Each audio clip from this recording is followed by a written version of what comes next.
we have this collective thing that we call ghost laughs. These are what we call ghost laughs, which is just like the laughter you have years down the track where you go, oh, that was a disaster. Yeah. So this was what I was going to tie into this podcast. I don't want to do your job for you. No, do it, please. You know, but that whole notion of failure, it's all dependent on a timeline.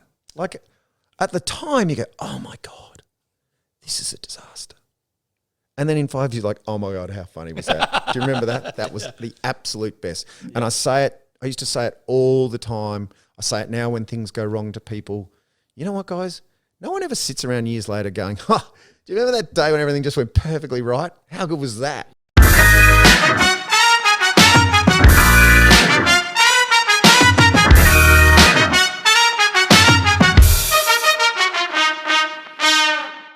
Welcome to the Funny in Failure podcast, a podcast that celebrates failure and shines the light on the emotional side of comedy, with yours truly, Michael Kahan. Today's guest is witty, sharp, and a brilliant storyteller. You can see why he's been the top of the game for so long. Matt is absolutely hilarious. I haven't laughed this much in a long time. Plus, he's also reflective, and this chat is a great blend between hilariousness and depth. It was really wonderful to hear how someone who was best in the business for 20 plus years has transitioned into the charity space. Matt is currently the CEO of FightMND, and it's quite incredible to hear a bit about his journey. I've added links about the charity and their mission. Check it out in the episode notes to hear all about their great work. Okay, let's get into it. Matt Tilley is a former comedian and radio presenter, and he's now the CEO of FightMND.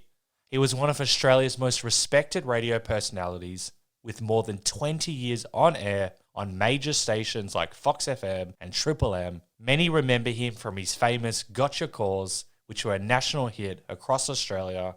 He's done it all in the radio space. He also brought his comedy appeal to screen through his many television appearances. Matt has been featured in Comedy Inc., Fast Forward, and The Late Report. He's also co-hosted Channel 9's show, Surprise, Surprise, Gotcha, and Channel 10's Thank God You're Here. So as you can imagine, we dive deep and we cover a lot, and we chat about being the top of the game, life-changing moments in urinals, chopping wood, which is surprisingly funny, writing, public scrutiny, charity work, and FightMND, his famous Gotcha calls, his drive, plus plenty more. Enjoy episode 299 with the one and only Matt Tilley. Before we get into this epic chat, in case you aren't aware, the videos are now available on YouTube under Michael Kahan. That's Kahan with a K, unless you're listening to it already. I'll still be posting snippets of these chats on Instagram under Funny in Failure, so check them out if you want to stay in the loop for upcoming episodes, or you want to ask a guest a question. I'd also love it if you would share the podcast or share your takeaways from the chat. It really motivates me, helps the podcast grow, and ensures I can lock in amazing guests like this one. And just as a final reminder, the podcast comes out at 3:30 Melbourne, Australian time, with the full video of the podcast to be released the following day. Okay, cool. Thank you. Let's get into it. Oh, okay, this is ridiculous, but can you tell me if you still do this? I want to know what's more cathartic for you. Mm-hmm. Do you still chop wood? If that is a thing. I saw it. You're looking at me very confused. I read this in an article. It's a good question. No, I read in an article many years ago that did you have a place in like Red Hill or somewhere? Yeah, to like chop wood. It was quite cathartic for you. Was that a troll? Were you trolling the? No, I don't know what article that would have been. It can't have been a great interview if I was talking about chopping wood. But I've got a bit of a dirty secret. Yep. So after a while, chopping wood is a pain in the ass. Yeah. Oh, so you do chop wood? Yeah. Okay. Everybody who has a fire chops wood. Yeah. I've got an open fire. I've got two teenage sons who should be really good at it. And they were rowers as well. So I'm like, it's good for your shoulders. Yep. They got no interest. And for my birthday, my wife got me a wood splitter, motor powered log splitter. Yeah. And she didn't just go and pick it herself. I'd been researching it. Okay. And the brand I chose was, I guess I can say Yukon, right? Yeah. And it had a maple leaf next to it. I'm like, this is from prime lumberjack woodcutting pedigree. Yep. Surely it is. I'm getting this one. And there's not a huge Like all the big companies like Still and all that I thought would have wood splitters don't. Yep. So I get this. It comes in a wooden crate, like a Warner Brothers cartoon. Like it literally arrives packed in wooden slats, like a wooden crate. And is it quite big and heavy? Huge. Whoa. Well, no, not quite big and heavy. It's got tiny little mini tractor wheels and stuff, but it takes 2 people to lift it out and all that sort of stuff. Okay. And then I realised that the word Yukon is in the colours of the Canadian flag. The maple leaf is in the Canadian flag. Yep. And that's where English ends. Everything else is Chinese or Mandarin. And I was like, there's not even an instruction book here. That blows my mind. Do you reckon they've just used that for the novelty because you think it's a prestigious? It seemed legit and it wasn't a scam. And it took me ages to get it started. I got a mate of mine who was a mechanical engineer who came around and we were Googling instructions. In the end, it turned out we hadn't opened the oil filler thing. So when you put oil in, you just naturally shut it right. Yep. You need to actually have it half open for this thing to fly. This sounds very complicated. So complicated, but when it worked, it was a thing of beauty. And you don't realise how much power is in a piece of wood until a log splitter hits it in the sweet spot and it just goes and just explodes. So not always. How does it work? So it's like a hydraulic thing with a sort of wedge on the end of it, a big heavy steel wedge. Okay. You put your wood in the slot and then that goes up against like an iron wall, like a little square. And then the hydraulic arm just slowly goes towards it with the sort of like, pointy end. Yep. And then it hits the wood and then the wood starts to go and it splits. Okay. And why did you get this? Because I was sick of chopping wood, which was the original question. You asked me if it was cathartic. So that thing is broken down 3 times now. It is so stressful trying to get that wood splitter onto a trailer to find a bloke who fixes it. The catharsis element has gone. It's gone. So no more fireplaces? I just went and bought an old-fashioned wood splitter. Okay, so it's not cathartic. That's hilarious. I didn't think you go in that much detail. I want to see the. It's going to be a long podcast if this is question 1. Well, I've been waiting to vent my fury about that. I just read your mind. Time. When no you one has came ever in, asked me. I knew that's what you wanted me to ask. You actually wrote it on a piece of paper when we walked in. Right. So it's not racist, is it? I feel like there's sort of undertones, but I was like, for God's sake. At least have another English word. Oh, on there, no, 100%. I bought it all on that white bread. The Canadians know how to cut wood. You're buying it for the Canadian brand, the prestigiousness of the Canadian brand. And so even if it was like New Zealand, you don't want New Zealand. You want, the home of lumberjacks. Yeah. So no more chopping. You never chop anymore. No, I do. But it's on an as-needs basis. Well, to pull out that thing sounds like quite a time-consuming. Yeah, and sometimes Dad, the fire's going out. I'm like, yeah, but I'm done with chopping for the night, guys. So unless you want to chuck some newspaper on there, it's done. So it sounds like the opposite of a meditation. And you were saying, and I know this I looked at your Instagram. I don't even know if you're still on Instagram, but you are a big cyclist. Would that be more cathartic than... Yeah, I love cycling, but that's like a fitness thing, a social thing. I don't put any cycling on Instagram. I only put the vegetables that I grow. So then I'm looking at a different... What's your Instagram? It's hard to say. It's at Vegetative State. Okay, then I haven't seen that one. Did you see That's the only one I've ever done. Oh, so there's like a Ned Flanders one, an old one from many years ago. Oh, the Field Mouse of Flanders. That was a secret one. That just some people... Do I need to blur that out? No. People can look at it, but it's just I went on a cycling trip and I thought rather than me WhatsApping and texting my mates, I'll just start a little side thing. The whole world. Yeah. When did you get into it? Cycling? Yeah. Way before any of the cool corporate guys. So I reckon I was... Have you been planning that line? No, it's true. It pisses me off when we go, there we go, another middle-aged crisis, another mammal.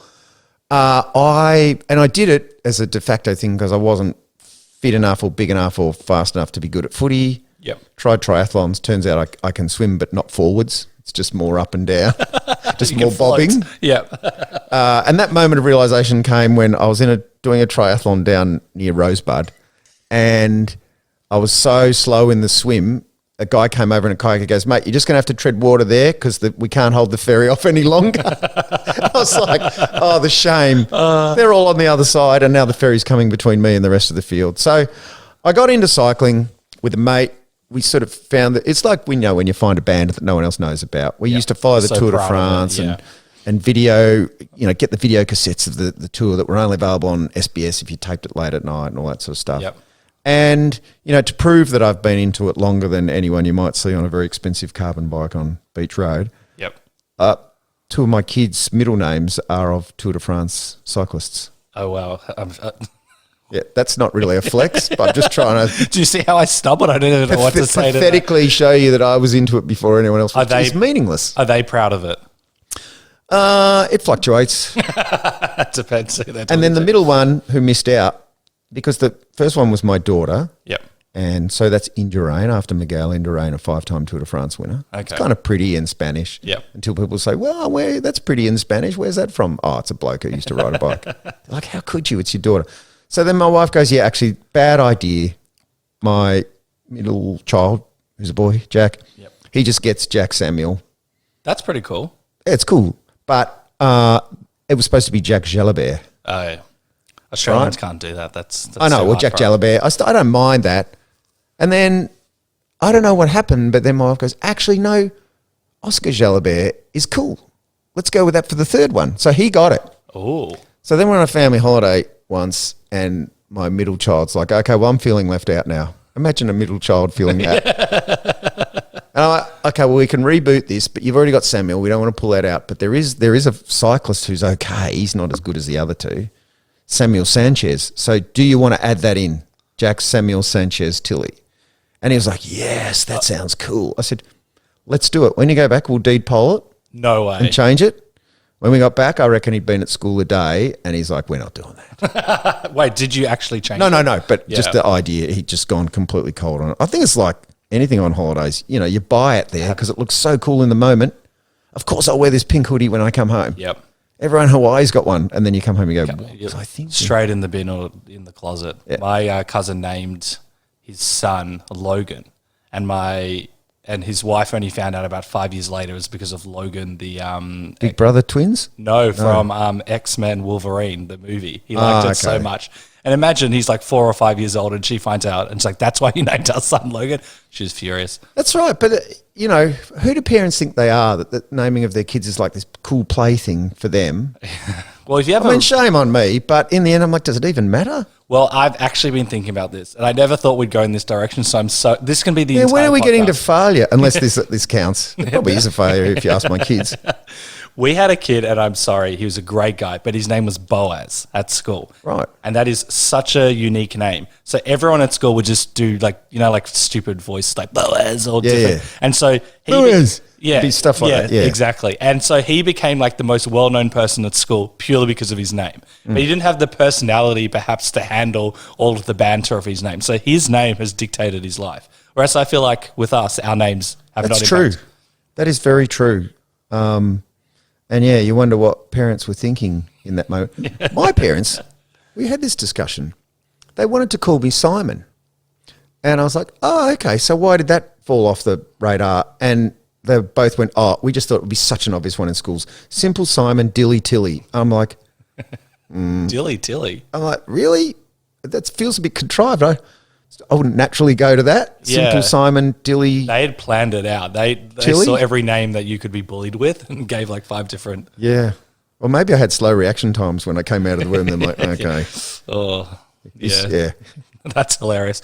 And back to the cycling. Were you doing cycling when you were on radio? Yeah.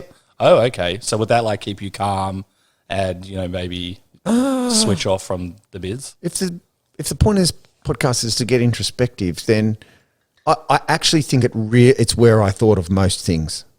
In a positive... Out on the bike. Yeah. Just it's sort of like, I'd be like, Jesus Christ, I need to think of something for whatever. Go for a ride. And I wouldn't be like going, maybe try this. This could be funny. Yeah. Maybe if you say that. But things would just sort of They come to you. come to me. Now, I don't know if I don't think that's very unusual. I think a lot of people who have to think of things for a living, Yeah. it comes to them doing something else.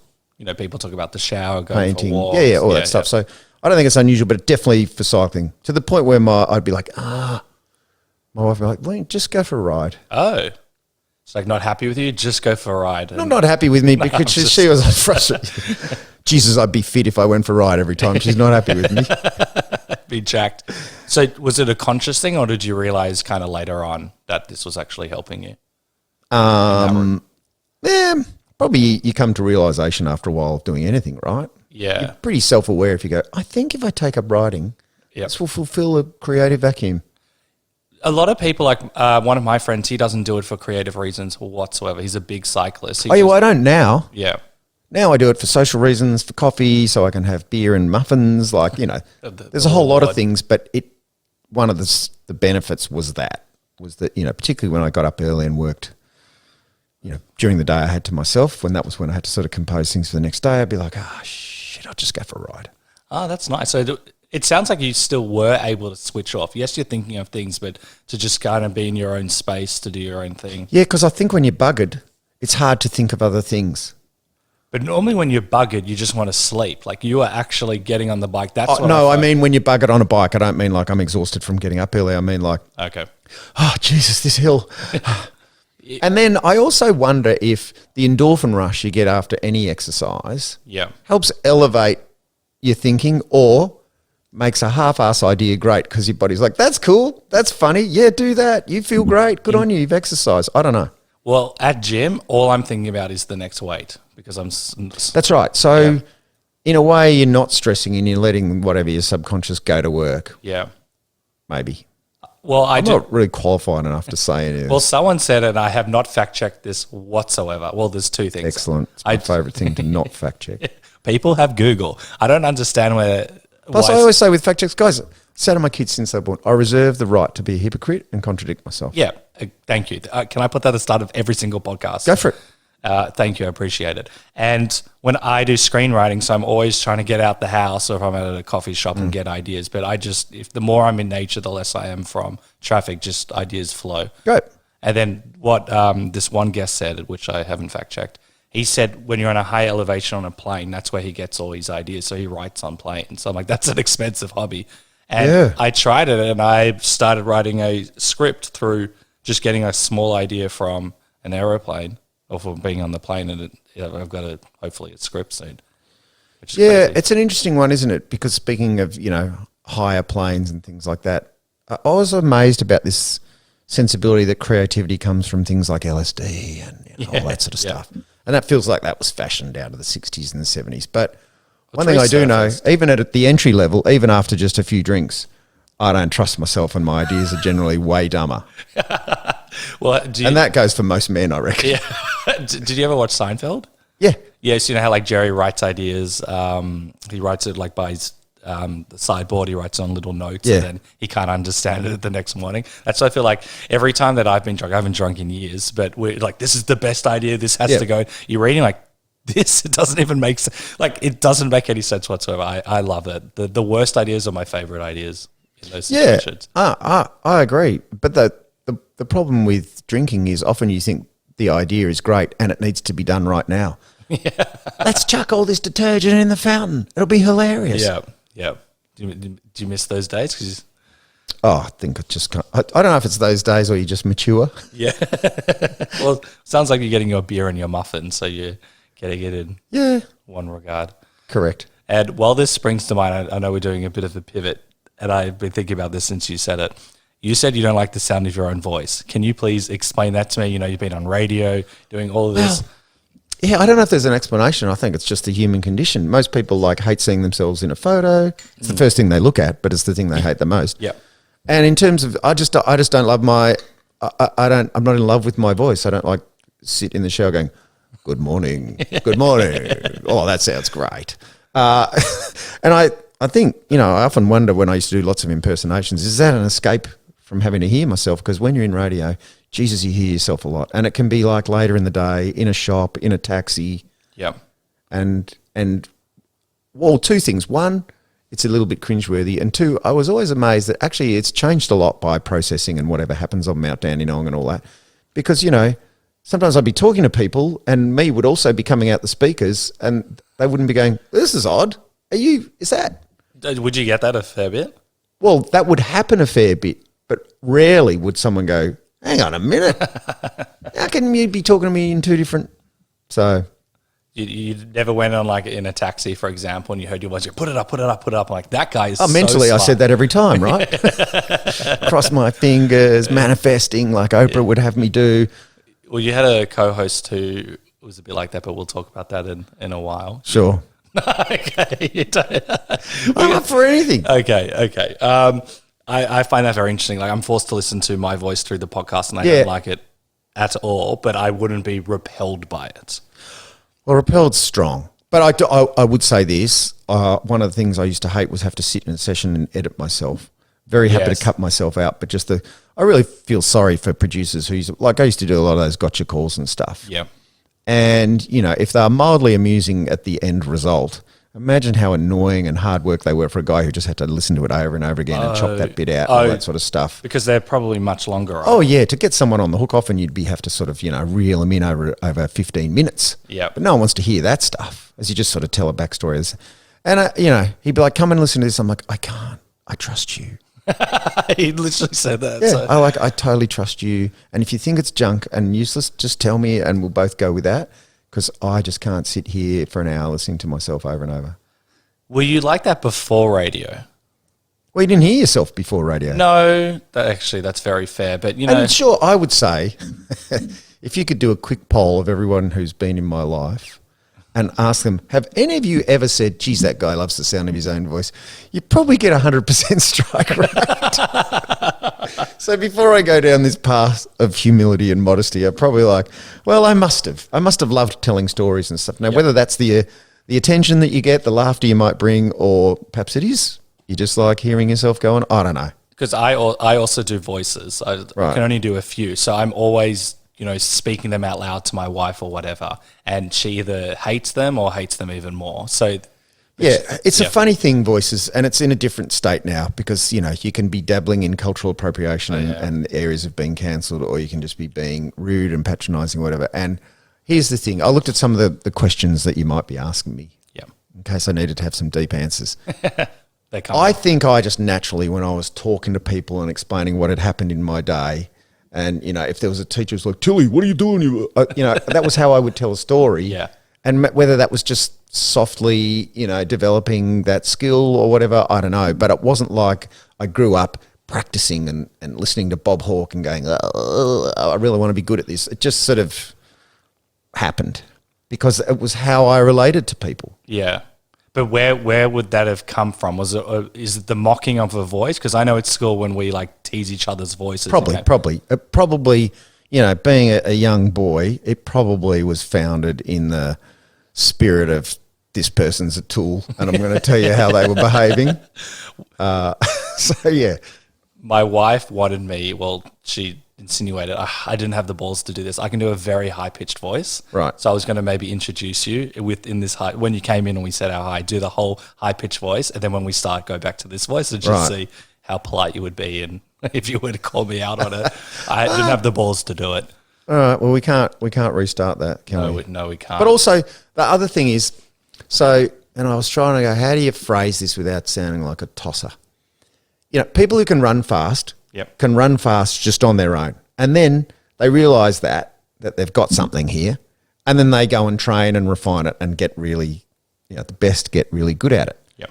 I'm like, I reckon maybe that was me. I kind of like must have had something like people who can paint or people who can, just whatever your DNA gives you. And then once you realise, oh, I've got something here, then you probably start to practice it and refine it. Yeah. You get a few laughs, a few people say something. Yeah, and then ultimately the aim is to cash right in. So I've got a few questions. When did you start? Did you start incorporating it early on in radio? Because Gotcha came a little bit later. Yeah, I was nagged to do them for a long time and I was reluctant. Couldn't see the point. Thought they'd all been done before. Oh, even then? Yeah. But I mean, I guess the tap on the shoulder moment came when I was giving a speech at a 21st and did some impersonations of, luminaries back in the day like Richie Benno and Darren Hinch and people you'd have to Google now. So yeah, I guess that was my entree where someone went, oh, this guy might have something here.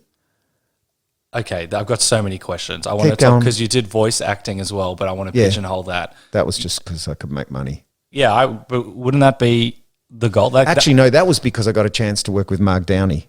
Who's that? She is a great comedic actor.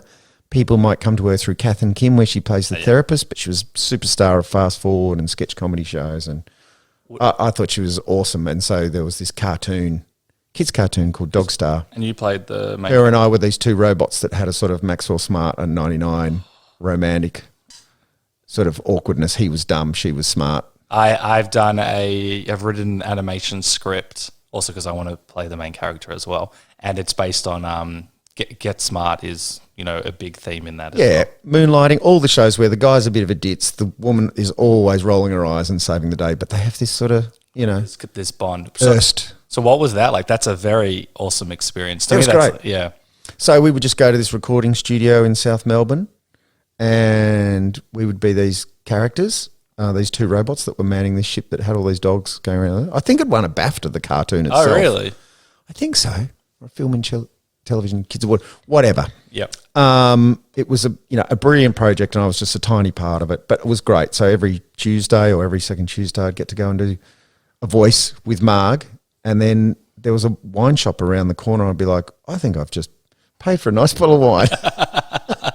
To me, that's the ultimate dream and goal. If you've got someone that you've got a good connection with, which I'm sure is even more important in radio, but when you're doing the voices, you're having fun, reading potentially a script. I don't know what the script was like, but that sounds like a lot of fun. Yeah, it was. It was a bit intimidating. I was very intimidated at first. Oh, really? Oh, I think everyone's like that when they meet someone they've looked up to, right? Oh, okay.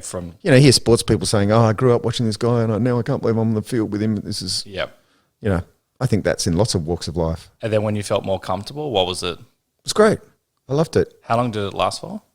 A few years. I think they did a few series off and on. Were you? And it was just the funnest of side hustles. That's what I'm talking about. I didn't have to do it. Yep. I was still in radio. It was just great.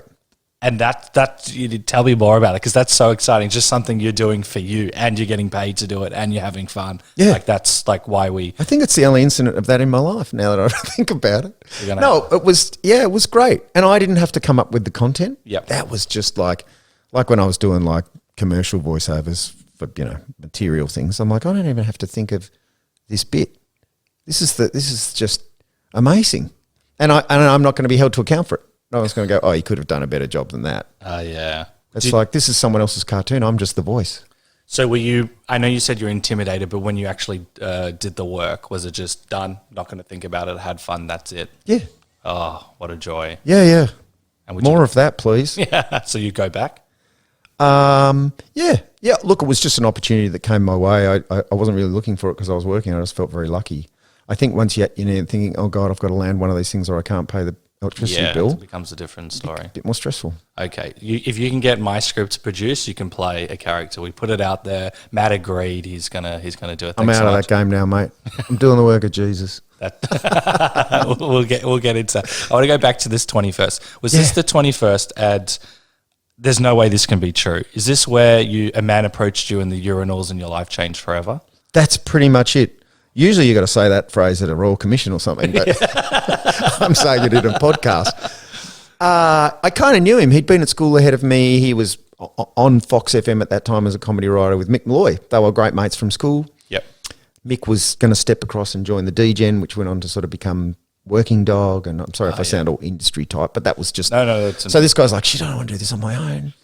And we'd done the odd school play together and stuff, and... comedy reviews at school. Oh, it wasn't like an older man who's just like lurking in the urinals. No. We both punched him out about 30 seconds early. And I bore myself telling this story, but long story short, he's like, this could be a great opportunity. Do you want to work in radio? I'm like, I don't really know what radio is, mate. My dad just has ABC Classic FM going all day, so I don't know what zany morning crews and zoos are. I'm doing uni, and I want to go up at 4 o'clock in the morning for free. And then, he wasn't nagging me. He wasn't trying to land, like I wasn't a proven thing or anything. And then he said, I've spoken to the producer. We can pay you $100 a day. Which would have been a lot. Oh my God, 1990. I'm in a share house just off Lygon Street with 3 mates. There's 3 power points in the whole house for 4 guys living there. And there was a heat wave and they're like, just do it for a week so we can get a fan and a power board. Wow. I'm like, sure, yeah, let's do that. And that is literally the rest is history. It's not particularly entertaining or great history, but I think it's hilarious. You just stumbled upon something that you didn't even know existed. Yeah, and then they're like, we really would like you to do this more full time. I'm like, guys, I told you, I'm a student. And then the university said, Mr. Tilley, your progress is not deemed satisfactory. we're giving you the opportunity. This the way they phrase it was the Yeah. opportunity to go part-time to prove to the law faculty why you are deserving of your position here. And I'm like, is this a threat or is this a golden opportunity do or it am I at the end of my run here or what? So I kind of, it was perfect. I felt like I was playing them off against each other. So the I whole totally wasn't. they're both playing you. Yep. Because it took you 11 years to get your law degree. Did you do arts law? So was it just like Yeah, one? so I did a year of arts at Melbourne Uni, and then I went across to do law at Monash, and then continued my arts degree, and then I think I deferred for a year. The fun thing is, people tell me I did law with Josh Frydenberg. I'm like, did I? Interesting. Was he there when I was there? I didn't. I didn't go. Good. How would I know? I will start telling people, yes, we were at uni together. I also went to Monash, and I'm sure there's someone that would have been particularly famous or well known because there's like 300 people probably in your cohort. So it tells you I didn't go a lot. Yeah. He clearly went to most lectures because he's a smart cookie who went a long way. Isn't he on like the board of Macquarie or something? Goldman Sachs? Goldman Sachs, yes, thanks. Yeah, crazy. Far out. Have I just shown my hand there? How do I know that? Do you work together? I work in charity, and anyone who's got money is a potential friend of mine. My brother worked for a charity, and he was working. I don't know what the area was, but he was only working with the millionaires, and he's like some 18, 19-year-old kid, and he was bringing Incredible. Yeah, I don't know how he did it. He did fantastic. Shout out to Josh Frydenberg. He's not a friend. I haven't really met him, but he was a fantastic supporter of FightMND when he was in office. Oh, great. So he's held in high esteem around our neck of the woods. Very good, very good. And so I want to build up to the charity aspect, because you've done so much in that space and you currently do, but your story is, I find, very unique as well.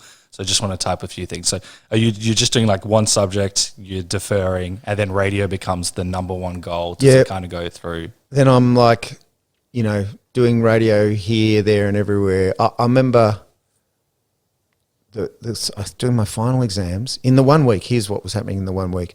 I was doing my final law exams. I was starting a new show with Tracy Bartram. Yep.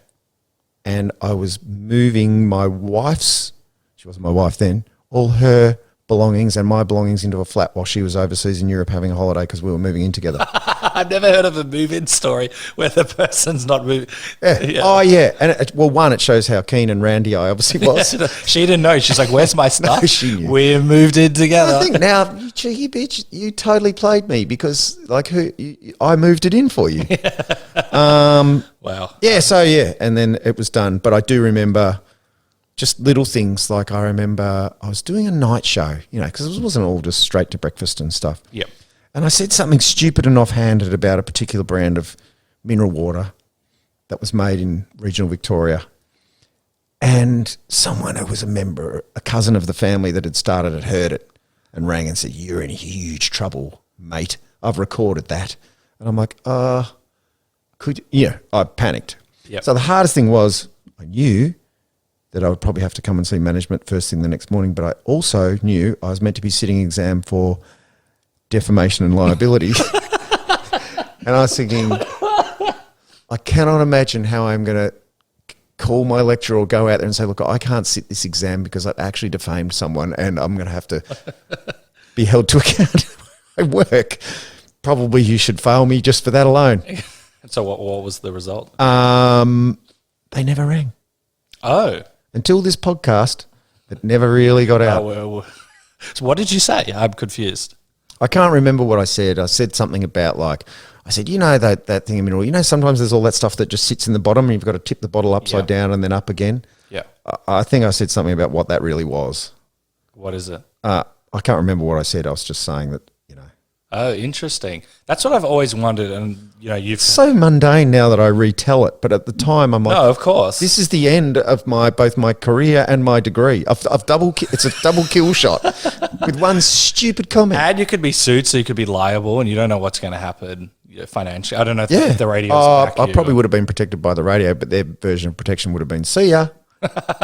So I don't know if you know him, but you would know him. I don't know if you were friends, but I had Akmal on, who was on radio for a while.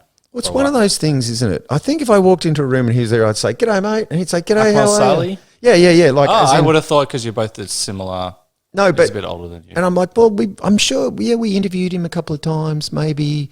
And I'm not being disrespectful, but there is that, and I've noticed it in other walks of life, particularly like with footballers, they don't know each other, but they know of each other. they've got the knowledge. Yeah. So they'll walk into a room, g'day mate, how are you? Yeah, good, how are you going? And then they'll just be there together as if they're old mates. Yep, this is a shared experience. That's right. So I think that comes from being in whatever industry I was in. What Akmal was saying amongst the many positives was that he made a joke about how bad Macca's food is. Right. Which we all know is not the best food.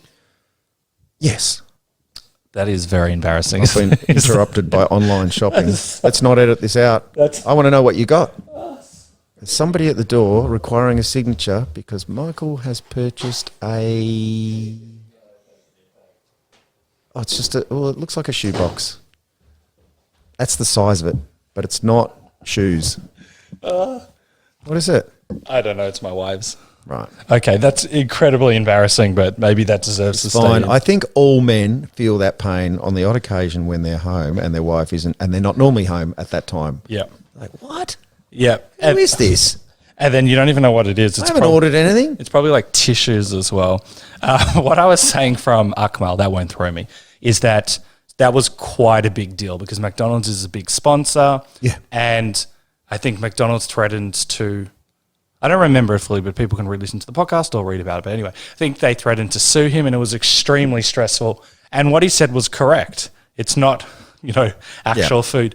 And then a lot of pressure from the radio, financial implications. So he was forced to apologize. And, that's a dilemma. He's apologizing for something. He didn't say this, but this is what I'm getting.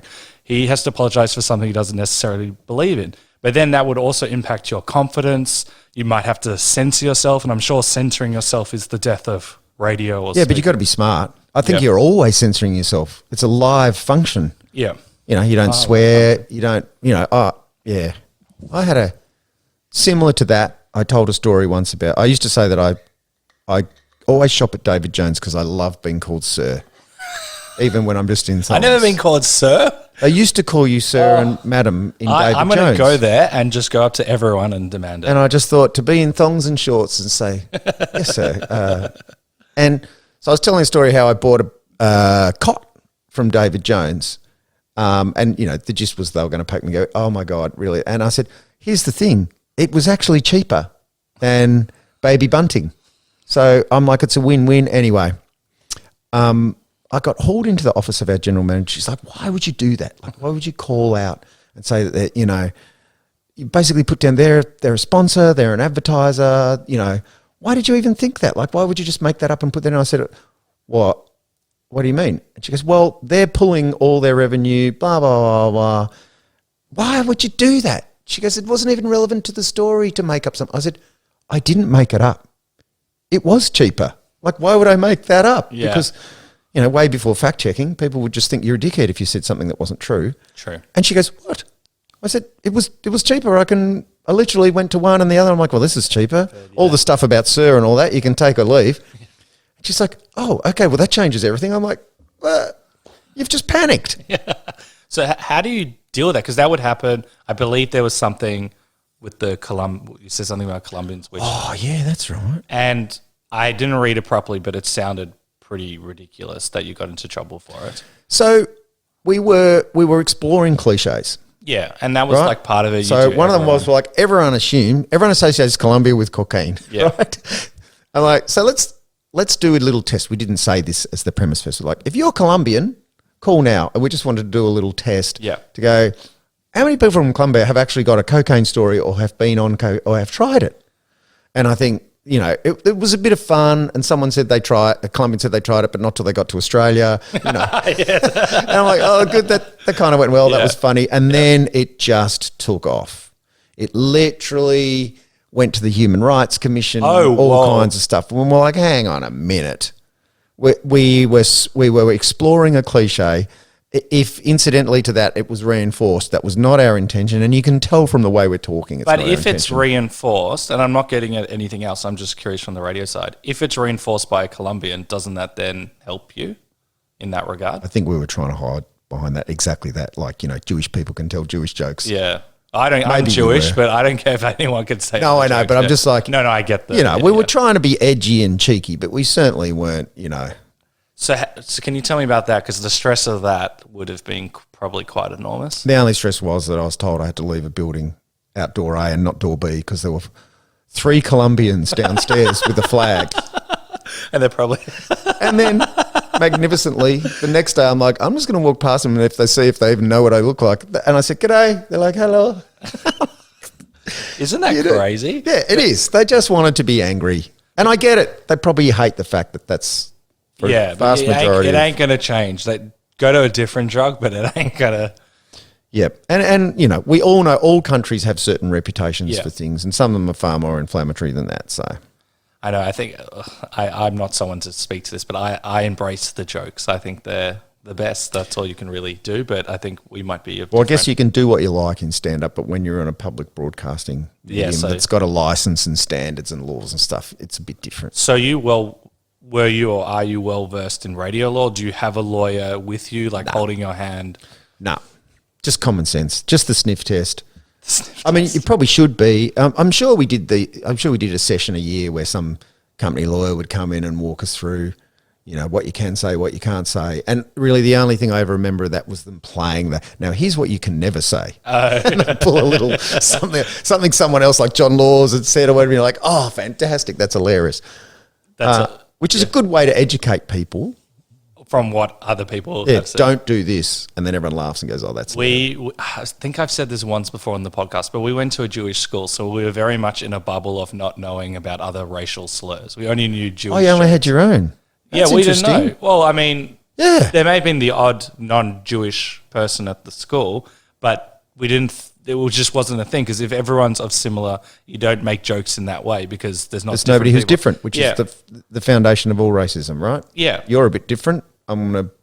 So we didn't have that essentially. So we had, and I'm not shitting on them, but you know, like one of those organizations to help with bullying. And obviously they didn't do their research. Yeah. So they came on, I'm not going to say what they said. And like, hey guys, you probably like hat to the side. Hey guys, you probably think swearing is cool and it can be, but sometimes slur words are not cool. And then said maybe over 100 words to this day that are so fucked up. Like the most insane of every other race, everything we never considered in our life. And you just see like some of the inverted commas, the naughty kids sprint to the room and get pen and paper. And they were just jotting down every single swear word they said. And we became racist that day, my friend. That was just... It was a liberation. It was like, what the hell does that mean? And then we didn't have... I don't know if we were using Google. Well, welcome. Yeah. It was probably one of the greatest days for most of our... The full racial experience. Well done. Like, what is these... Isn't that funny? You talk about that. So I had an experience very recently, which also similar to that. So for the FightMND beanies this year, we released a digital version. And one of the fun things we thought you could do is put your name on it. Like personalise it. That's cool. Put your name on it. Put your nickname on it. Okay. Post it on socials, right? Yeah. And... so we got an outside organisation, software organisation to do it, and there was this moment where they sent a spreadsheet of the 368 dirty words that had to be excluded from possibility. And we're like, oh my God, we didn't even think about that. As in you didn't think about that people were putting... That people would go type on cocksucker and then post that. Look at that, look what I put on my beanie. So we're like, oh, phew, good thinking. And... reading though the dirty 368 as it became known, and then they said to us, "Is there any we've missed? Can you guys think of any?" That would have been a fun day. It was the funnest ever. And then we decided, I'm like, let's try and get to 500. But then you go, oh, that's just a variation on that. It's kind of that'll be covered. But I'm like, somebody compiled that list.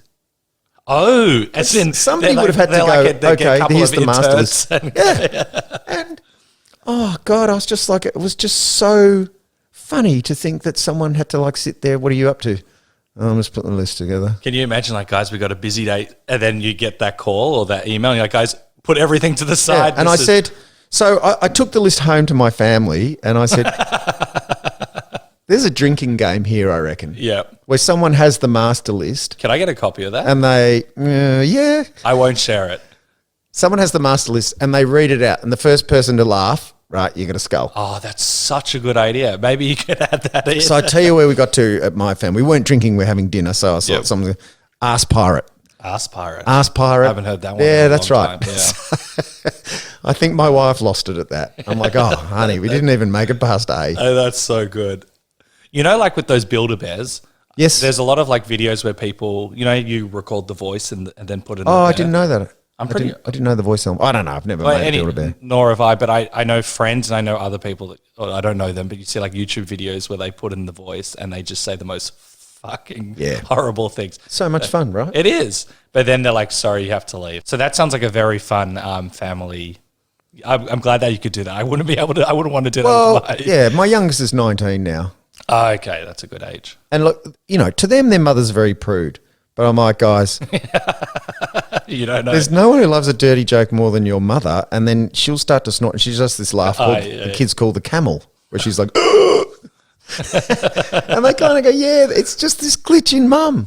She's pretty straighty 180 with things, but she just loves a dirty joke. Yeah. And then I'll be like, they're like, do you reckon? I'm like, you sometimes kids, you just need to say head job, and she'd be like, whoop. I'm like, there it is.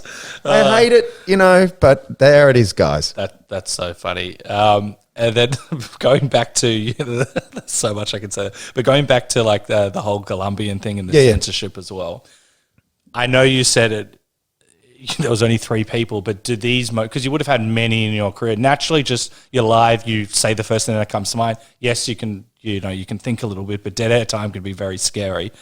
Were there moments in your life where you censored yourself from fear?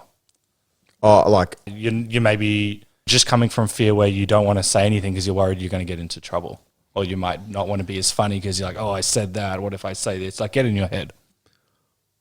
I don't, because I reckon I wasn't smart enough to overthink it, and now I would. Yeah. So get into trouble with the law? No, I think that's a pretty easy one to work out what you can and can't say. But Like, even if you said, oh, I used to go to school with this teacher, I reckon he's a pedo, like you'd be like, you would never say that, right? yeah, but there could still be moments where you make a bit of a inappropriate joke trying to be funny. We've all done that. Oh, of course. Yeah. Jokes that don't land, millions. But I liked the danger of it. So two examples that spring to mind that could have gone really badly. Yep. But here's the other thing: when you're interviewing someone who's famous or got something to promote, they want it to go better than you because they want everyone to love them and go to their movie or whatever. Now, I've only come to that realization after my career, unfortunately. But I remember interviewing Mick Gatto. Mick Gatto was releasing a book. Mick Gatto, the gangland, the gangster. Yeah. And, you know, we're talking about a guy and Benji Veneman, and he shot him, and it's never really been explained how one guy goes in with a gun and the other guy comes out with it and the other guy's, you know. Yeah. It's very charming when he came in and stuff. And then we sit down and we start the interview and he goes, oh, I'm a bit nervous around you. He says to me, right? Okay. And I said, I would have thought most people actually say that to you. And he just looked at me. I'm like, oh, was this a no-go zone? Are we not? And then he smiled and we relaxed. But there was just that split second where I'm like, what if he just looks at me and goes, oh, mate, we weren't going there and you have, and now you're in trouble. True. It didn't happen. The other one was... But that's credit to you. Just we've also got an international audience, so maybe they're not as familiar with your career. But the way, and I from memory as well, the way that you were able to kind of make things smooth, you could kind of get out of a tricky situation quite. If I have any skill, and certainly it's not on the athletic field or in academia or whatever, but I feel like I could do that. Yeah. But I also, I don't know, I thought a lot about, well, one, people are going to love it if you try something risky and you put yourself out there. But the only other one was when I was interviewing Will Smith. Oh, yeah. Right? He's changed now, isn't he? He's kind of cancelled after he took a swing at Chris Rock and all that. But for a while there, he was the most loved and revered actor on the planet. He's still one of the most famous people in the entire world. But everyone loved him, you know. He was right in the cool zone and was funny but could do great serious acting and... Anyway, so we went, and when you go and interview these big stars, they're always in the top suite at Crown, and you go in there, and the microphones are all set up, and they have like 10. And I just thought, I'm going to try this out here, and I'll see how we go. So we sit down. He's like, great to meet you guys. Blah blah. Okay, let's go. And I'm like, so all right, let's kick off with the intro. I said, well, most people loved him in Beverly Hills Cop and, other, iconic movies such as Coming to America and stuff. So clearly deliberately confusing him with Eddie Murphy. Yep. Right? That's great. Which, now I think about it, it's like, is it a little bit racist even? I don't know. And Thought about it. he just went with it. He does the best Eddie Murphy laugh impersonation and started doing that. That's so great. It was such a cool moment because I'm like, this could go anywhere. This could flop. He could be like, sorry, what are you doing here, mate? Are you trying to be clever? Yeah. And he just went with it. And I'm like, no, I know who you are. What if he reacted badly? Because wouldn't the radio or whoever you're working for at the time, they're like, why did you butcher this interview? Or you didn't really care? Or you knew you could have got out of it? Well, it has gone badly. You remember Psy, Mr. Gangnam Style? Yes. So I was interviewing him and I found on the internet quite a bit around the fact that he'd been done for smoking dope Yep. back in the day because he's quite old when he had that hit. Yes. He's sort of a senior fellow of rock and roll. Yep. And I asked him about it and then he started to pretend that he couldn't understand English very well. I'm like, oh, mate, that ship sailed about 10 minutes ago because we've been having a good interview. Oh, so it wasn't the start, just midway. Yeah, it was towards the end. I'd saved it to the end going, okay, this might be, but I felt it's going well. He might be up for this. Sorry for interjecting. That is a very interesting tactic by him to play the card when you've already. Yeah, I know. Anyway, so basically I was like, that ended a bit clunky. Didn't think much about it because I'd come back later in the day because the time zone didn't work for him to be live on breakfast. Okay. And as I'm driving home, I get a phone call from my boss saying, what the fuck have you done? And I'm like, I don't know. What have I done? He goes, in that interview. And I'm like, the interview with Psy? He goes, yes. I said, I don't know. It went okay, didn't it? He goes, mate, he's pulled every interview in Australia. They're finished. The whole Eastern Seaboard. All Australia because of you? That's a badge of honour. Right? So I was like, no, because me being on a radio show, knowing, oh my God, for every one of my show, there's another show in Sydney and Queensland, Perth, who've waited back for 4 hours to get the exclusive. Yeah, but that's ridiculous. No, I felt like an a-hole. I just thought, I've blown it for everyone. Yeah. So here is the end part to that. This is the part I do love. Had a very clever guy in production who during all that just left it all recording. On purpose or? Left it all recording. He used to do that with every interview, hoping he might just pick up a bit of gold as someone left the room or something like that. It's probably a bit sneaky. And when I went in the next day, I was pretty tail between my legs and stuff. And we obviously weren't allowed to play the interview. He said, I've got something for you. Come in here. And I'm like, he goes, you know how he was like, playing the whole I don't really speak English, don't understand with you. Have a listen to this. And he played me Psy off mic saying, that guy is a fucking dickhead. And I'm like, have you made that up? He goes, no, that's legit. And I'm like, oh my God. Doesn't speak English. There's no more English word than dickhead. Yeah, that's very specific. Like dickhead's almost, not only is it English, it's Australian English. So we played it at the end of the year when we felt there was enough space between it. Told the story and then said, here's something funny though. So could you play the rest of the interview? Nah.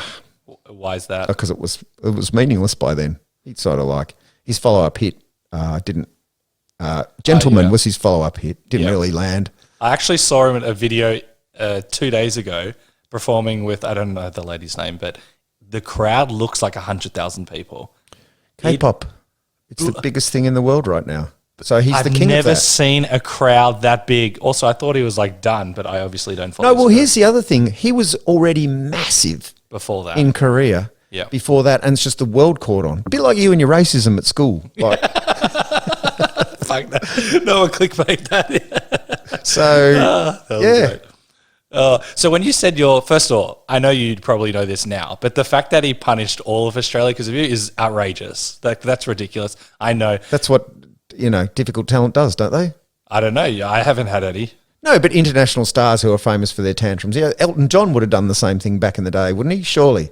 Fuck them all. Yeah. Yeah, but wouldn't you have like reasonable people by your side being like, no, like you still got to whatever you. I was by myself there. I was literally in a studio doing a no, not you, to his team. Oh, him. Like, yeah, they can be like Matt's a dickhead, whatever, but there's still There's other always people. I remember we interviewed some young Disney star, Vanessa Hudgens maybe. Okay. Maybe not. for what I'm about to say. Anyway, a High School Musical, something was coming out, and right at the wrong moment, she'd been involved in a bit of a topless fracas on the internet. Okay. Photos had gone around, and we're given the big, do not even go there. Like Disney, muck around with Disney, right? Yep. So we're like, okay. And I don't know if I was clever here or just really stupid, one or the other, but it was a really dull interview. And I'm like, you know what? Fuck it. And I had this idea in my head. I was already thinking ahead going, well, this is a really bad interview. We wouldn't play it. But if I have some mischief here, it'd be funny to play this interview and have it as a, okay, everyone, we're going to give you a heads up here. At some point in this interview, things go south. All right? So listen and enjoy and see if you can pick the moment where things went bad. Okay. And I'm like, to help you along, we're going to play the Jaws theme underneath. So there's a shark lurking out there, something bad's going to happen. That's so good. But what is it, right? And so they didn't know we'd been warned about not asking about the topless photos or something. As in the audience. The audience. They just knew, that's a weird way for Matt to introduce this interview with Vanessa, what's her name, if it was her. And anyway, so I just bit the bullet. I said, now, a lot of publicity for this movie, but, you're also getting quite a bit of publicity in other directions. And it's just like, okay, thank you very much. We're going to leave it there. just straight away. Straight in. That's pretty quick. That's not even reflexes. a hand across the throat thing or anything like that. Okay, thank you very much. We're out of time. We're going to leave it there. That's so funny. So what's the rush after that?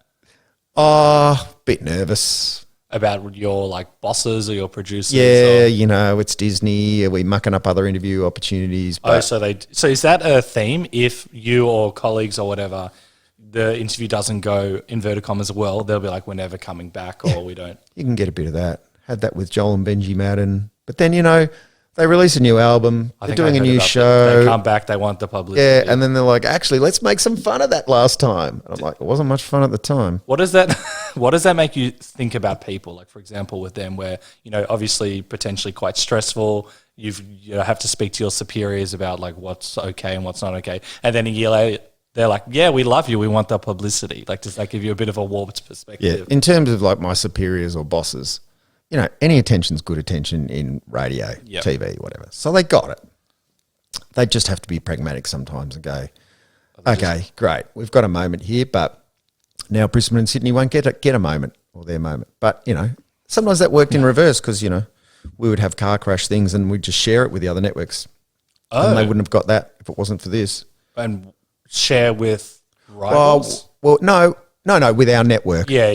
Which at the time, for a long time, was Kyle and Jackie O in Sydney. Yeah. So there was one morning where we rang Molly, overseas Molly Meldrum, and he was in full Molly mode, and he was just not making sense. So we're like, ring Molly now. Okay. Ring Molly now. You're going to get a great interview. Because he was like, we're like, oh, what's that? He'd been over for something or the Brit Awards or Kyle, and he was just riffing. And we're like, Molly, are you okay? He goes, hello, Colonel Tom, Earth to Colonel Tom, hello. And it's just crazy stuff. I've never experienced that. Apparently Kyle and Jackie O rang him just to see what they could get, just poke the bear a bit, see if they could get some weirdness. And before they got too far, Molly just goes, Kyle, you have no talent and you're fat, and hung up and hung up on him. That's pretty good. Which was an even bigger win for us because we then played that in Melbourne. I wonder if he did. I don't know. Yeah. Don't know. Knowing him, he'd probably... Actually, I don't know him at all, but that's hilarious. Okay, so do any of these moments scar you, or you just kind of move on? These moments are what we call, all my beautiful friends like Joe Stanley and Troy Ellis and Adam Rich and Paul Dowsley, I don't want to name names and leave people out or whatever. We have this collective thing that we call ghost laughs. These are what we call ghost laughs, which is just like the laughter you have years down the track where you go, oh, that was a disaster. Yeah. So this was what I was going to tie into this podcast. I don't want to do your job for you. No, do it, please. But that whole notion of failure, it's all dependent on a timeline. Like at the time you go, oh my God, this is a disaster. And then in 5 years, you're like, oh my God, how funny was that? Do you remember that? That was the absolute best. And I say it I used to say it all the time. I say it now when things go wrong to people. You know what, guys? No one ever sits around years later going, "Ha, do you remember that day when everything just went perfectly right? How good was that?" Yep. No one ever says that. It's always war stories, fuck ups, people being idiots, humiliating yourself, all those things where you go, with time, it's not a failure, it's a laugh. I agree. That's you've done my job. We can wrap it up there. Thank you. But it's always interesting, as you said, in the moment when you go through these things, or the Human Rights Commission, or you've been told that side's not going to interview anyone. In the moment, that really stings. But it sounds like, given your attitude, you're still reflective, but you didn't really allow it to impact, and you could still move forward with it. You couldn't, because you'd just be crippled in a corner, right? But I'm sure. And yet I'm someone who, way worries what other people think. Way too much, I think. Oh, really? I think so. I'm very surprised to hear that. Yeah, well, that's the thing. So potentially it's an act to be cavalier and this and that. I think it's, and do I worry what other people think, or do I want people to like me? Or is there a difference? Or is it column A and column B? I don't know. But I just think it is funny that you probably go, here's a guy who doesn't care. He's just going to kick down the door for the laugh or the moment or whatever. But then, and I will in many respects for some things, but then for other things that you just shouldn't really give a shit about, I'm like, oh my God, that was stupid. I feel bad. Everyone's going to think I'm a loser, whatever. Interesting. So what has helped you over, is it a time thing or? Don't know. Well, has it helped me, or like everything as you get older, you just become more practiced at it so it has less impact? I don't know. But I don't like the discomfort of thinking this hasn't gone well. Interesting, because you would have had on radio, like gotcha calls, for example, just like skimming through it. You're probably 1 in 10 at least calls are probably not going. Sorry, you probably get 1 in 10 calls that are good and things aren't going great and different. Yeah, that is literally an exercise in advanced failure. Trying to record prank phone calls, and you might have 15 minutes of something you think this is just brilliant, and then it blows up, or they're onto you, and you go, oh. So that's failure because you were trying to. It's like a cake that doesn't rise. Yep. It's not the end of the earth. But then there's other failures where you go, oh, I look and feel stupid here. It's not like, oh, I haven't got something to present tomorrow. It's like, oh, I actually feel like a failure. So in that moment, because I assume like maybe live on radio, for example, you're live. Like this podcast, we can edit, we can cut it, whatever. Live on air, how do you move forward when you're feeling that in actual real time? It didn't happen a lot live, or maybe it wasn't realised live. So you know what I mean? Like in the moment, like, oh, that was cool. Like the Psy thing. Yeah. It's only afterwards when the boss comes around at 9:01 and goes, got a minute? And you go, oh, okay. Something I thought was all right. But yes, there's also other moments where you realise, oh, I've offended that person, or Pauline Hanson is now crying as I'm talking to her. Oh, remind me about that one. We surprised her with that guy who wrote a book saying that whilst he was a chief advisor, they were sleeping together or something. And, there was a real pile-on with Pauline Hanson, and we thought that was a great moment. That's hilarious. Because she was denying it. And we're like, okay, well, here he is. Are you going to deny it to his face? And she cried. Yeah. Which may have been a tactic, but it may have just been because we were being mean. It's a good way to kind of deflect. We thought we were being entertaining, sorry. But we're probably just being mean. It's okay. So it's more a reflection afterwards, but I'm sure like even the moment, like when you said something stupid, potentially you can be a bit in your head, and you are doing this for what, 20 plus years? Yeah, 25-ish. Which is crazy. So I've always wondered how one can, when they realize they've said something in the moment to, yes, you probably say something to brush aside, but you can still be in your head the entire day or the entire shift, whatever it is. Yeah, okay, now that you say that, I'm like, yeah, there were those times where I'd be like, okay, it's happened, there's a song, I'm going to the bathroom, and I'm just standing there going, oh, what am I going to do? What am I going to say? How do we come back from that? And that's not necessarily with strangers. That might be with your on-air partner who you love and you work together and you got this amazing rapport and you're going, uh-oh, I've really pissed them off. Or they've pissed me off. True.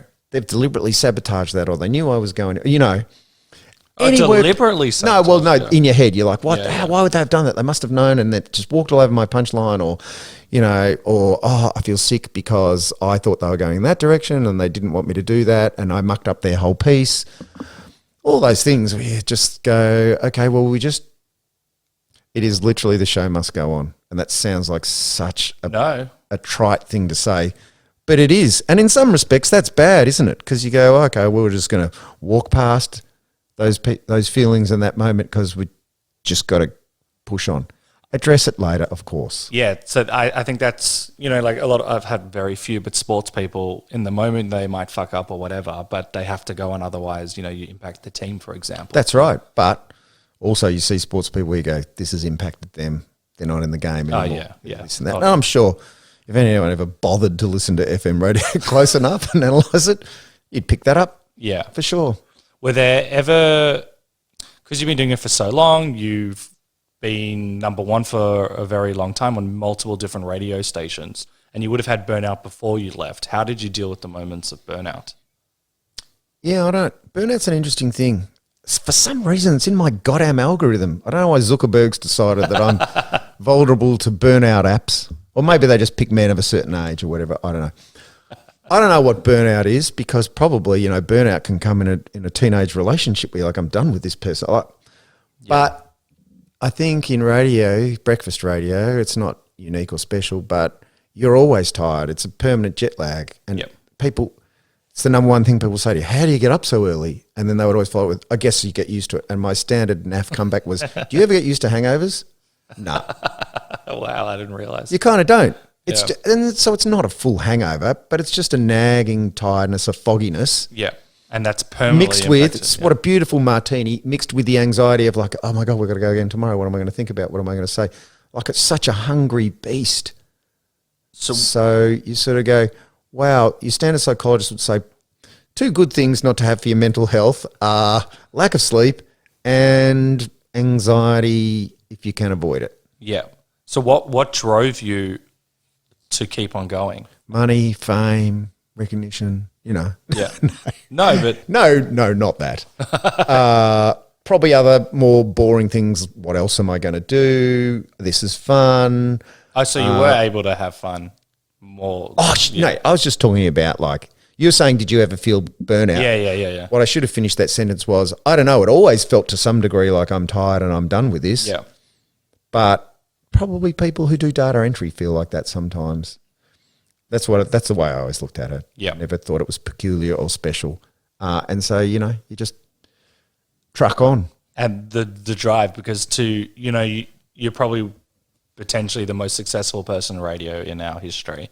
I know you're so what Wikipedia's telling you? It should. But, that's quite an accomplishment. Yeah, you but would have the interesting drive. you talk about drive, isn't it? Because I say this, and Joe Stanley and I used to have a little sort of smile about this, because I'd be like, one of the great successes about this show is we're all in on this show. We're not looking to sort of get a movie deal up and a book and a this and that. And she'd always go, well, you might be. I wouldn't mind a book deal, this and that. And it's not like I thought it was a badge of honor. I thought, when people are like, why does this work? People are desperate to know. I'm like, I don't know. Is it because I'm not worried about stand-up and this and that? I just like being a dad and having a normal life. And with that comes, I guess, the stories and the relatability I can bring. I don't know.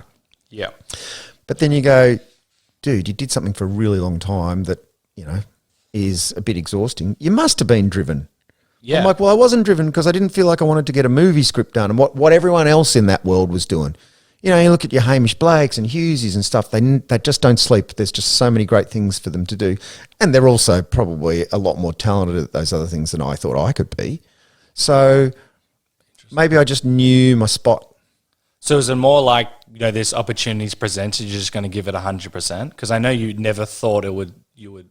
No, that's true. Yeah, no, literally, I reckon if I've got a mantra is if I'm going to do something, just try and be the best in the world at it. That's very strong to keep you going for that long. Yeah. Dig a bit deeper. It's like, right, so you don't have any ambitions for anything else. You're like, I'll just do this until it's, can't be done any better. And of course, that's now naff. I work for a charity. There's millions of charities. There is no best one in the world, in fact. And then I go, mate, what you're doing has really been driven by the people who came before you. It's a whole different world for me. Yep. So back then, potentially, but then, you couldn't be the world champ of radio or anything. It's a pretty small pond. You just go, well, there's 5 sort of brekkie shows in Melbourne. I'd like to win that. It's good. So you would have had that. It's good for job security. It's good for your, it's good for pay bonuses. Why wouldn't you have a crack? Yeah. And it's good fun. Okay, so that sounds like as we said, you may have not had the ambition to, get all the movie deals and stuff, but you had the ambition to do the best job that you could. Yeah, and totally. Have fun and surround yourself with good people and, enjoy the ride. Definitely. Amazing. And then last question on that, because then I want to talk about the charity work as well, because you also did that through radio as well. What about the moments where you potentially axed or the ratings are low? Yeah. How do you deal with that? It's not fun. Do you take that personally? Yeah, also, sometimes you go, well, this is just coming to a natural end, and then it gets called axed, and you go, oh, that's a bit hurtful. Or like the contract's not renewed. Anyone else's contract not renewed is just their contract's not renewed, Yep. or they're made redundant or stuff, but it's axed. Yeah, I know. It's a brutal word. If you're a footy coach or anything where people get a bit of salaciousness about it, I guess because I was around a while, it didn't happen that often, but it did happen. Or very occasionally, to the success to inverted commas, which I don't see it as a failure, your successes far out exceed any inverted commas.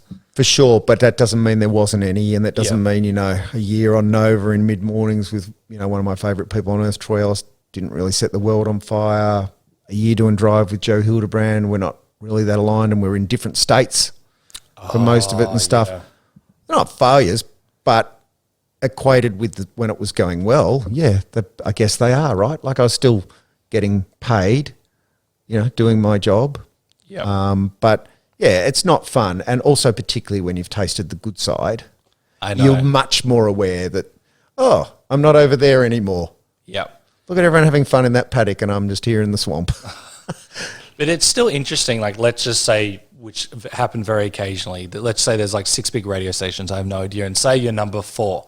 Like you're still getting a lot of people listening and exactly. impacting so many people, but maybe the metric for the producers, and maybe you, I don't know, is number 1 is the only thing that matters. So I've always found that. There are lots of stations. We weren't one of them, but where, they're like, they don't care if they're not number 1, as long as they own all the men between 20 to 60. They've got a fantastic sales plan behind that, and that's how it's going to roll. Okay. You look at a station like SEN on the AM dial, right? Yep. Not hugely impactful in the ratings, but a really successful business because they know we want all of these people who are going to buy chainsaws or use sports betting apps or whatever. And we've got them all, and we just sell that like crazy. Because people don't realise that there's obviously a model there for raising funds.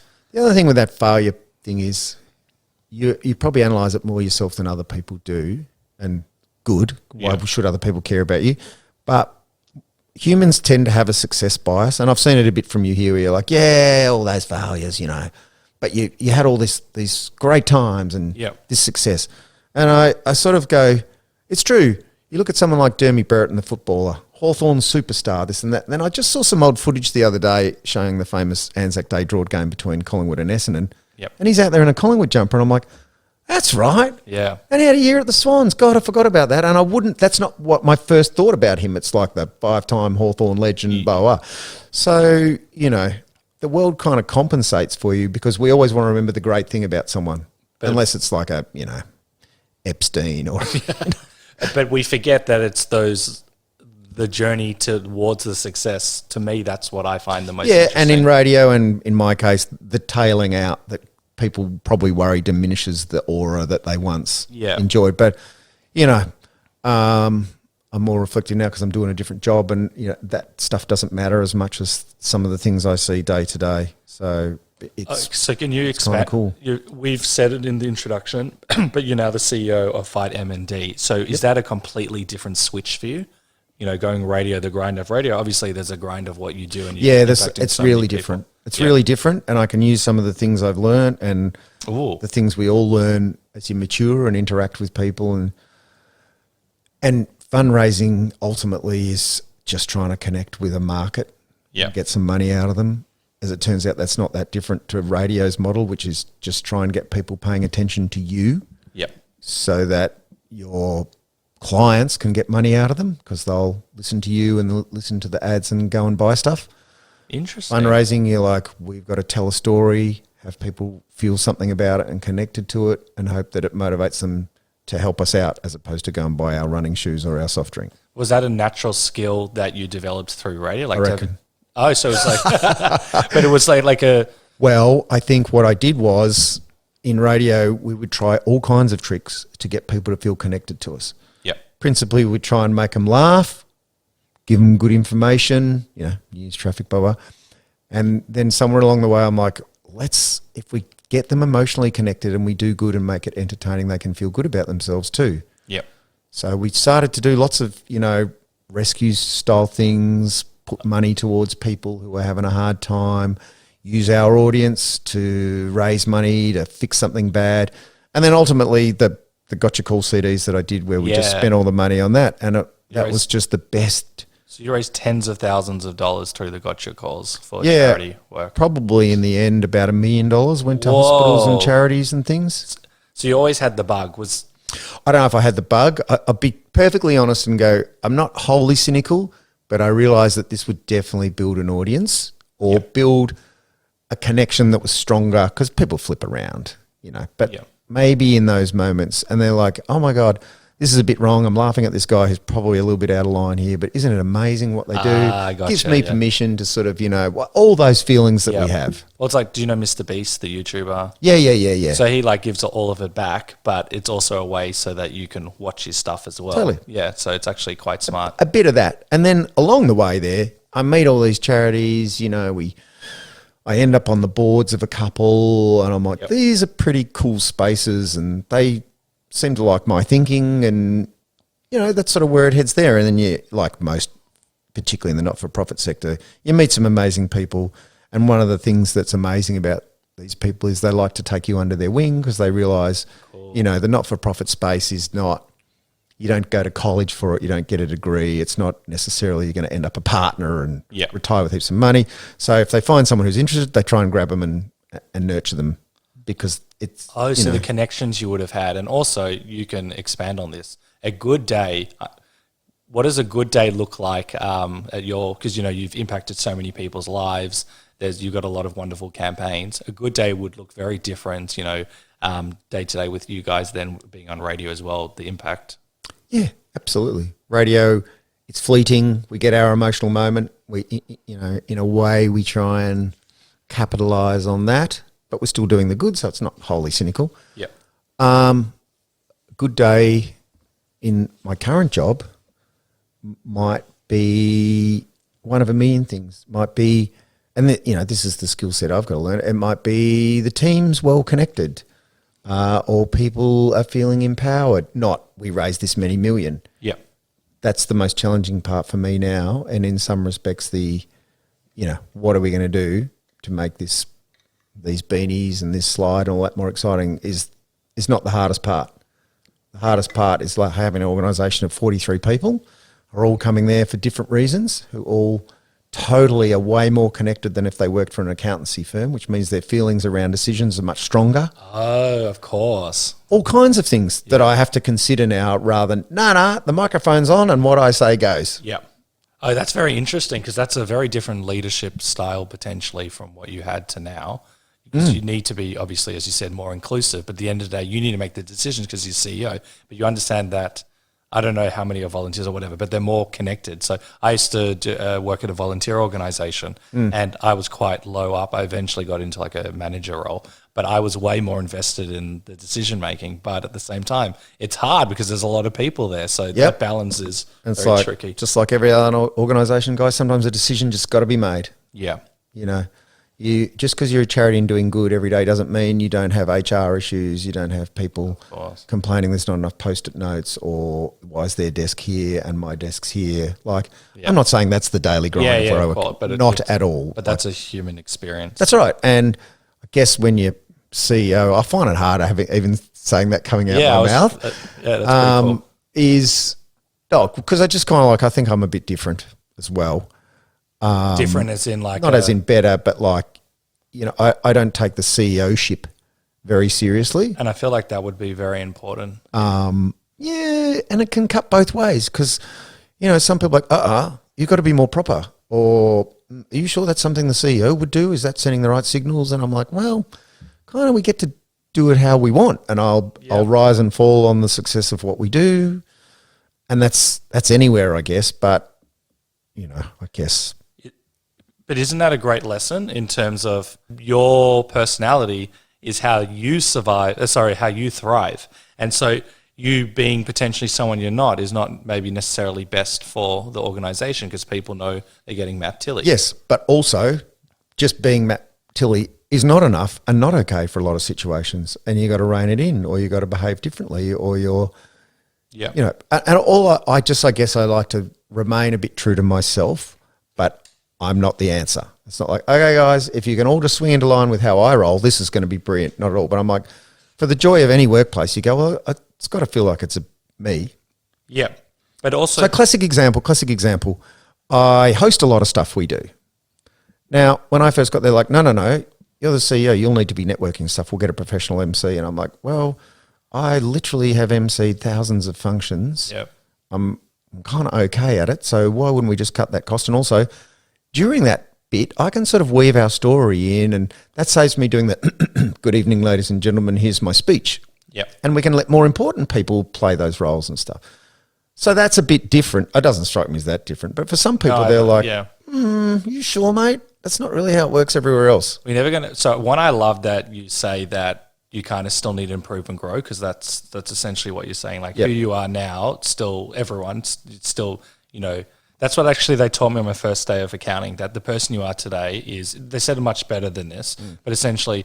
The person you are today, you're not enough to be like a partner or a senior director. You need to grow and learn because the person you are is great, but we still got skills and stuff to develop within the firm and outside of the firm. So you're essentially also saying that, you still look at yourself and go, well, I'm at, that's it. You're still looking at ways to, how Absolutely. But I want to do that till I die. You know what I mean? Like a lot of people aren't like that. I'm also like that, but not a lot of people have that. And possibly people, you could go and interview people, like I said, this great test audience of people who know me who might go, he is totally like that. The guy's just like, it's completely all about him. I hope not, but I'm self-aware enough to go, you're not always going to be everyone's cup of tea. And I've been training for a while. I didn't just go straight from my last radio shift to here. Like I've spent quite a bit of time in the not-for-profit space. What were you, the chief marketing or something? Yeah, I was in charge of communications and fundraising, and you did many other things. Partnerships at Food Bank, and started a charity myself to help homelessness and raise funds. And oh, cool! Just enough to go. This is not my first rodeo, but also I am not necessarily the answer forever. Yeah. Okay, that's awesome. And last question on that. What does it mean to you? Do you ever think, like, when you were first starting radio that you would be the CEO of an organization like this? No. Go on, tell me. I can't just end the interview on, No, we're not going to. Well, it's been great. Yeah.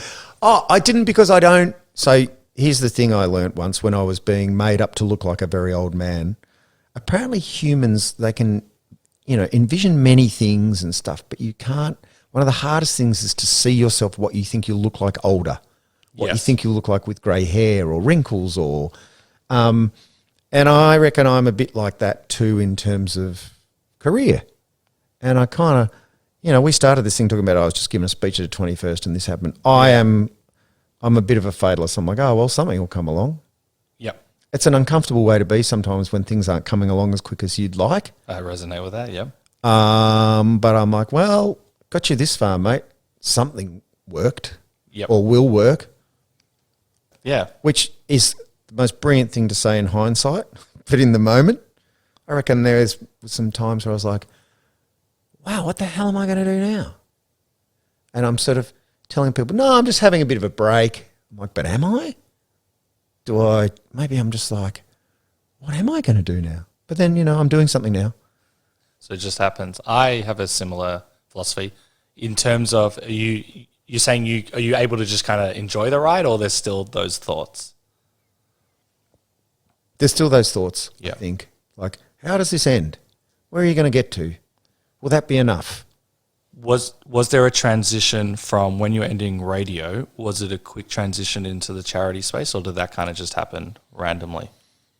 Well, I think I sort of was out of radio a bit and then back in a bit and was just sort of, doing bits and pieces and a little bit of telly here and, enough to sort of pay the bills sort of thing. And then was just thinking about it. But ultimately a friend of mine who's was very successful with one of the major banks, but also was on a lot of charity boards and stuff, said, what about that idea you've always had this, if everyone just gave $1 on one day, that's $27 million in Australia. She goes, do it. I think you're crazy if you don't try it now. And I'm like, well, how would I do it? She goes, go and buy a laptop and just start Googling and think, what would you need to do and how would you make it happen? Cool. Because my idea was, okay, everyone gives $1 on one day. Where's there a day where everyone has to do it on the one day? Elections. Yep. Everyone has to vote. So I did it. I fumbled and bumbled my way into a partnership with the NAB. Oh, cool. There you go. I might have given away the bank that woman worked for. I can blur it if you need. God knows how I did it, but I got the Andrews government and the opposition to agree to match it dollar for dollar for every dollar I raised. Government's agreeing on something. That's crazy. Yeah, and they came and did a photo shoot. So we had two ministers both putting $1 in a bucket with me in the middle doing a cheesy grin. Felt very much like an old radio promo shot. And we only had 8 weeks. Did it in the state election. Cool. There's a lot of excitement about the idea, but it didn't raise millions at all because I needed something like 5,000 volunteers to be at every booth. Oh, yeah, of course. For shifts of 6 hours, and there needed to be 2 of them for safety and all these things I hadn't thought about. But, it was in the hundreds of thousands and people loved the idea. But I also realised, Jesus, everyone pre-votes now and money's not a thing anymore. Everyone's just got their phone. No one carries a dollar coin. Why would you? And so there was a bit of a push. One of the big consultancy firms did some sort of research to say, oh, this could still be feasible. Probably worth a shot. I'm like, cool, do you want to back me and pay me a wage? They're like, yeah, not really. We're kind of too busy lining up our contracts with the government to worry about small fry like you. But nice that they bothered to look at it. So it didn't really take off. Well, it still did. You still did, maybe not in the way you thought, but it still did very well. Well, exactly. So this is this failure thing, right? At the time, felt like a failure because wasn't going on forever, and I didn't get an Order of Australia, and it's not like Clean Up Australia Day, and we just do it at every election, whatever. But at the same time, a guy who I was mates with, who was the CEO of FoodBank, was also negotiating with the government to get a bit of a sweet deal, and he's like, "How do you get these meetings with ministers, mate?" And I'm like, "I don't know, mate. I always say to people, my face opens doors and closes minds." And then, so not long after that, he's like, "What are you doing now?" And I'm like, "Oh, I don't actually know, mate." He goes, "Good. Come and help me out at FoodBank. I reckon this pandemic thing's going to be quite big." I'm like, "Do you reckon?" "I'll give you a couple of months, but once it's all over, what would I do there?" Oh, that's hilarious. Yeah. And then the rest is history. Yeah, I don't think I can use that phrase again in this podcast. It's freaking annoying. I think you're doing great work. How do people support you? We've got all the links in the episode notes below so people can check it as well. You mentioned the beanies, both virtual, and they can also get tangible one as well. I think, the way you can support us, I'm going to be quite full-throated about this, is we need money. Money is what builds research, which helps find a cure. If you've got a bit of spare money, there's lots of worthy causes. But right now we've got the Australian of the Year, so I reckon we deserve it more. Yeah. How exciting was that for you? It was amazing. And it was amazing. And I knew me and one other person in Australia, apart from the person who put the name in the envelope, knew. Oh, so you got to know before. Yeah. So we were prepared, and I knew about an hour before. That's exciting. And I had a conversation with someone, and I said, this has to stay super secret. They're like, absolutely. Like, we don't want to spoil it for the Danahers. We don't want to spoil it for anyone. But my family was sitting around watching it on the couch, like when they announced the Olympics. Oh, yeah. And they're like, "Dad, do you think he's going to get it?" And I'm like, I don't know, guys. I mean, God, I hope so. It'll be amazing. But, some good contestants there. And then it was announced, and we just all leapt off the couch. It was like Sydney getting the Olympics. That is someone that loves what he does. I'm glad that you had that experience, and congratulations to Neil as well. Any last bits on that before we go? I'll put all of that in the episode notes, but anything you spring to mind? No. Just, keep buying beanies, buy digital beanies, get behind the cause. We're a tax-deductible organisation. If you've got a tax issue, don't go offshore. Come to us. Amazing. And before we go, how can people follow you in your other stuff, or if you're... I'm not a socials guy. As I said, at vegetative.state, which I chose deliberately because when my radio pals were hounding me to get on socials, you got to build your brand and all this, I'm like, okay, well, I will, but it's just going to be about my veggie growing. Yeah, and you are a champion grower, but that's a conversation for another time. That's all on the Insta page. Amazing. Thank you so much. You're Thank very you. uplifting and an empowering guy, and I appreciate it. Been fun, Michael. Really appreciate it. As Matt says, often in life when something doesn't go to plan, in that moment it can feel quite awful, but with a bit of time, we can look back at those moments in a different light. He says no one remembers the time when everything goes perfectly. It's always the fuck-ups, war stories, the humiliation, etc., where a great laugh and experience can eventuate. It's an important reminder for all of us that these experiences, while painful, are not a failure. Rather, with a bit of time, they can end up being a really good story, positive learning experience, and hopefully with some laughter. As Matt says, with time, it's not a failure, it's a laugh. So I'll leave you with this epic quote. Time is the wisest counselor of all. Hercules. Thank you for listening to the Funny and Failure podcast, exploring the deeper side of comedy.